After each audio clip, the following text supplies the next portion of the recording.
BJP Sharad Pawar गुट के नेता और महाराष्ट्र के पूर्व गृह मंत्री अनिल देशमुख पर हमले के बाद एक बार और हमले की खबर आई है। अमरावती के बीजेपी विधायक प्रताप अड़सठ की बहन अर्चना सोठे पर हमला हुआ है।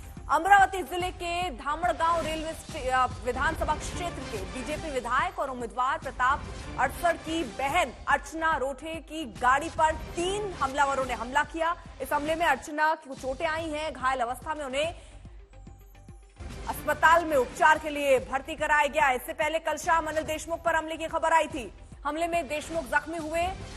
कालोट विधानसभा क्षेत्र में अपने बेटे के लिए प्रचार करने जब पहुंचे और वहां से जब लौट रहे थे उस वक्त उन पर हमला हुआ। एनसीपी शरद पवार और शिवसेना यूबीटी ने इस हमले के लिए बीजेपी पर उठाए हैं सवाल। उधर हिंगोली के वंचित अघाड़ी के प्रत्याशी डॉक्टर दिलीप मस्के पर भी हमले की खबर है।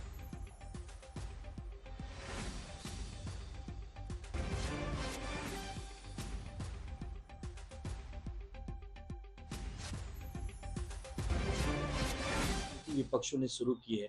उनका संशय है कि हो सकता है कि भाजपा के कार्यकर्ता हों। पता नहीं सही है गलत है, इसकी तो जांच के बाद ही पता चलेगी। लेकिन जिन उपद्रवियों ने ये हमला करने की कोशिश की है, पूर्व गृह मंत्री अगर हमारे राज्य में सुरक्षित नहीं है, अभी कुछ दिन पहले ही बाबा सिद्दीकी को दिन दहाड़े गोली मारकर हत्या कर दी गई, अनिल देशमुख जी पर आज जानलेवा हमला हुआ।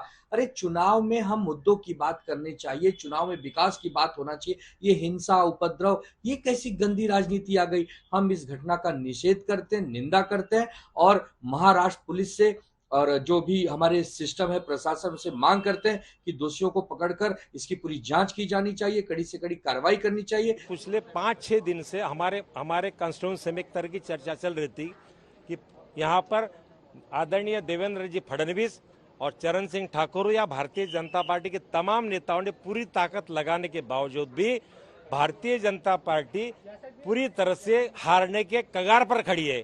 और हारने के कगार पर खड़े रहने के बाद चुनाव पराभूत होने की मानसिकता के चलते भारतीय जनता पार्टी के गुंडों ने भारतीय जनता पार्टी के वरिष्ठ नेताओं के इशारों पर माननीय अनिल देशमुख साहब पर हमला करने का काम किया है।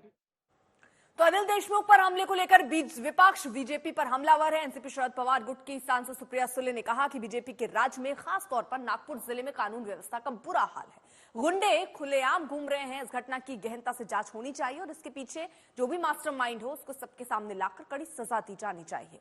वहीं शिवसेना यूबीटी की सांसद प्रियंका चतुर्वेदी ने ट्वीट किया, महाराष्ट्र के पूर्व गृह मंत्री श्री अनिल देशमुख पर हमला बेहद चिंताजनक है और एक बार फिर ये याद दिलाता है कि इस महाझूठी सरकार के तहत गुंडे कैसे खुलेआम काम कर रहे हैं। उनके शीघ्र स्वस्थ होने की कामना करता हूं। आदित्य ठाकरे ने एक्स पर लिखा कि चूंकि महाराष्ट्र में सत्ता परिवर्तन तय है, इससे बौखलाए महाराष्ट्र विरोधी सामाजिक कार्यकर्ताओं ने ही ऐसे कायरतापूर्ण हमले शुरू किए हैं, ऐसा प्रतीत होता है।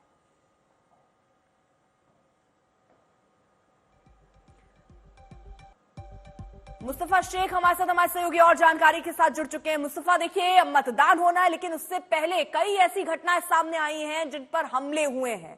कानून व्यवस्था लचर नजर आती है। क्या कह रहा है प्रशासन? जी बिल्कुल, आप कह सकते हैं कि जब कैंपेनिंग खत्म होती है उस समय पर प्रशासन जो है वो काफी एक तरह से सशक्त रहता है। पोलिंग बूथ और जगह जगह पे पुलिस डिप्लॉयमेंट की जाती है। खुद मुंबई में तकरीबन 60,000 पुलिस जो अफसर है उनकी तैनाती की गई है। ऐसे समय में इस तरह की घटना, और एक नहीं ऐसी 3-4 घटनाएं कल शाम से ही सामने आ चुकी है। इससे 2 बड़े सवाल उठ रहे हैं। एक तो जो राज्य है उसमें कानून प्रशासन के ऊपर सवाल उठ रहा है और दूसरा ये कि अभी तो वोटिंग होना बाकी है, रिजल्ट आना बाकी है। अगर कैंपेनिंग खत्म होने के बाद ही आप कह सकते हैं कि इस तरह के इंसिडेंट सामने आ रहे हैं जिसमें खुद पूर्व गृह मंत्री महाराष्ट्र के जख्मी हो जाते हैं, तो वोटिंग के समय पर क्या ज्यादा सतर्क रहने की एजेंसी को जरूरत है। वोटिंग के बाद क्या इस तरह की हिंसा हो सकती है। महाराष्ट्र में जो इस बार के चुनाव है वो क्या इतने सेंसिटिव है कि एक तरह से आप कह सकते हैं हिंसा के जो केसेस है जो पहले रिपोर्ट नहीं होते थे वो अब हो रहे हैं। तो ऐसे कई सवाल जो है कानून प्रशासन के ऊपर इस समय इन सारी घटनाओं से उठते हुए नजर आ रहे हैं। जी ठीक है, आप नजर बनाए रखिए। तो फिलहाल जिस तरह ये हमले हुए हैं, अब कई तरीके के सवाल प्रशासन पर भी खड़े होते हैं।